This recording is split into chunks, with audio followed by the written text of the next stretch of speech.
السلام عليكم ورحمة الله. استمعوا التصريحات تاع بيتكوفيتش والمترجم الكذاب. هل تأقلمتم مع العقلية الجزائرية بعد هذه الفترة من التدريب المنتخب الجزائري؟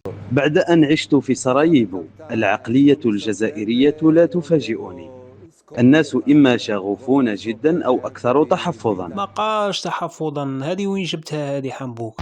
قال يا المورال تاعهم طالع يا زيرو. حاسبين الشعب ما يفهمش ولا كيفاه زعما؟ Mentalità o 100 o 0. قال اوتشينتو او زيرو، يعني مورال تاعهم طالع بزاف ولا زيرو زيرو.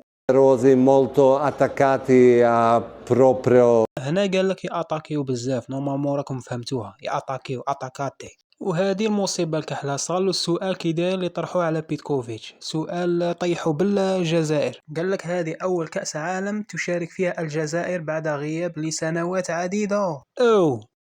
sì, sicuramente نعم، هذه منافسة مهمة جدا.